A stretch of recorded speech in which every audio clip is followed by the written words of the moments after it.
അഭിഷേക് ശ്രീകുമാറിന് ഇന്ന് ലാലേട്ടൻ yellow card കൊടുക്കുകയുണ്ടായി. Last warning എന്നുള്ള രീതിയിൽ കമ്മ്യൂണിറ്റീനെ പറഞ്ഞു എന്നൊക്കെ പറഞ്ഞിട്ട് അത് കൊടുക്കേണ്ടതാണ്, കൊടുത്തു. ഒരാളുടെ ലൈഫിനെ തന്നെ നശിപ്പിക്കും എന്ന് പറയുന്ന ജാൻമണിക്ക് ഒരു പ്രാവശ്യമല്ല, 2 പ്രാവശ്യമല്ല, 3 പ്രാവശ്യമല്ല, ഇഷ്ടംപോലെ തവണയാണ് പറഞ്ഞിരിക്കുന്നത്. അപ്പൊ അങ്ങനെയുള്ള ഒരാൾക്ക് യെല്ലോ കാർഡും കൊടുക്കുന്നില്ല, റെഡ് കാർഡും കൊടുക്കുന്നില്ല, സ്പോട്ട് ഡിവിഷൻ തന്നെ ചെയ്യേണ്ടതായിട്ടാണ് എനിക്ക് തോന്നുന്നത്. അത്രയ്ക്ക് മോശമായിട്ടുള്ള ബിഹേവിയർ ആണ് ശരിക്കും പറഞ്ഞാൽ ജാൻമണിയുടെ ഭാഗത്തുനിന്ന് ഉണ്ടാകുന്നത്. എന്തിനാണ് ജാൻമണിക്ക് മാത്രം ഇത്രയും എക്സ്ക്യൂസ് കൊടുക്കുന്നതും ഇത്രയും വാർണിംഗ് കൊടുത്തുകൊണ്ടും സേവ് ആക്കി വെക്കുന്നതെന്ന് മാത്രം മനസ്സിലാവുന്നില്ല. അത് മാത്രമല്ല, ലാലേട്ടൻ ജാൻമണിയോട് സംസാരിക്കുമ്പോൾ ആ ഒരു ഫയറിലൊന്നും സംസാരിക്കുന്ന പോലെ നമുക്ക് തോന്നുന്നില്ല. ജാൻമണി ഇന്ന് നോറയുടെ ലൈഫ് തന്നെ ഫിനിഷ് എന്ന് പറയുന്നത് ലാലേട്ടന്റെ എപ്പിസോഡിൽ തന്നെയായിരുന്നു, ലാലേട്ടൻ നിൽക്കുമ്പോൾ തന്നെയാണ്. എന്നിട്ട് അത് ജാൻമണിയെ കൊണ്ട് പെട്ടെന്ന് തന്നെ സോറി ഒക്കെ പറയിപ്പിച്ചിട്ട് നോറയുടെ മറുപടി ഒന്നും കേൾക്കാൻ പോലും നിൽക്കാതെ പെട്ടെന്ന് തന്നെ അത് ഫിനിഷ് ചെയ്ത് അത് ക്ലോസ് ചെയ്യാനാണ് ലാലേട്ടൻ ശ്രമിച്ചത്. ജാൻമണിക്ക് യാതൊരു പ്രത്യേകതകളും ഇവിടെ ഇല്ല എന്നൊക്കെ ഉള്ളത് ലാലേട്ടൻ ഇന്ന് പറയുകയുണ്ടായി. വേറെ വല്ല കണ്ടസ്റ്റൻസ് ആണെങ്കിൽ ഇതുപോലെ ആയിരിക്കും അവർ ട്രീറ്റ് ചെയ്യുക. ജാൻമണിനെ വളരെയധികം സപ്പോർട്ട് ചെയ്യുന്ന പോലെ തന്നെയാണ് തോന്നുന്നത്.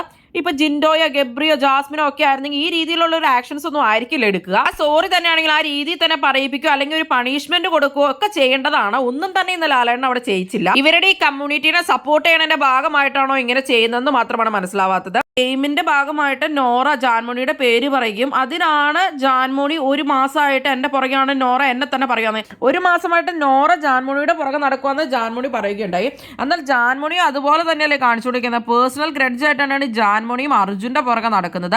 ക്യാപ്റ്റൻസിയിൽ നോറയെ സപ്പോർട്ട് ചെയ്തു, ജാൻമണിയെ സപ്പോർട്ട് ചെയ്തില്ല എന്നുള്ള ഒരു ഇഷ്യൂ ആണ് അർജുന്റെ പേര് ജാൻമണി പറയുന്നതും. അപ്പൊ പിന്നെ നോറ ഒരു മാസമായിട്ട് പുറകെ നടക്കുമെന്ന് പറയണതിൽ എന്താണ് അർത്ഥമുള്ളത്? നോറയ്ക്ക് പിന്നെ അതിനുശേഷം ജാൻമണിയായിട്ട് ഒരുപാട് ഇഷ്യൂസ് ഉണ്ടായിട്ടുണ്ടെന്ന് വേണം പറയാം. എന്നാൽ അർജുനായിട്ട് പിന്നെ ജാൻമണി ഒരു ഇഷ്യൂ ഉണ്ടായിട്ടില്ല. പക്ഷെ ആ ഒരു ഇഷ്യൂവിന്റെ പേരിലാണ് ജാൻമണി ഇപ്പോഴും അർജുന്റെ പേര് പറഞ്ഞുകൊണ്ടിരിക്കുന്നത്.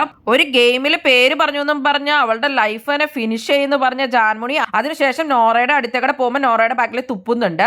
അതിന്റെ നോറ പറയുന്നുണ്ട് എന്നെ തുപ്പി എന്നൊക്കെ ഉള്ളത്. അത് എപ്പിസോഡ് തീരുമ്പോഴാണ് കാണിക്കുന്നത്. അതപ്പോൾ നമുക്ക് നാളെ ആയിരിക്കും കാണാൻ സാധിക്കുന്നത്. 1, 2, 3 പ്രാവശ്യം വാണിംഗ് കൊടുക്കുന്നത് മനസ്സിലാവുന്നുണ്ട്. ഇത് എന്തിനാ ഇത്രയും വാണിംഗ് കൊടുത്ത് ഇവരെയൊക്കെ പിടിച്ചു നിർത്തിയേക്കണെന്ന് ഇതുവരെ മനസ്സിലാവുന്നില്ല. സീസൺ 3 DFK പുറത്താക്കിയത് ഇങ്ങനെ അനാവശ്യമായ കാര്യങ്ങൾ സംസാരിച്ചു എന്നൊക്കെ ഉള്ള രീതിയിലായിരുന്നല്ലോ. അപ്പൊ അതുപോലെ തന്നെ ജാൻമണിനെ പണ്ടേ തന്നെ പുറത്താക്കേണ്ടതല്ലേ? എന്താണ് നിങ്ങളുടെ അഭിപ്രായം? നിങ്ങളുടെ അഭിപ്രായങ്ങൾ കമന്റ് ബോക്സിൽ കമന്റ് ചെയ്യുക. കൂടുതൽ ബിഗ് ബോസ് വീഡിയോകൾക്കും ബിഗ് ബോസിന്റെ ലേറ്റസ്റ്റ് ലൈവ് അപ്ഡേറ്റ്സിനുമായിട്ട് ഈ ചാനൽ സബ്സ്ക്രൈബ് ചെയ്യണേ, സപ്പോർട്ട് ചെയ്യണേ. അടുത്തൊരു വീഡിയോ ഉടനെ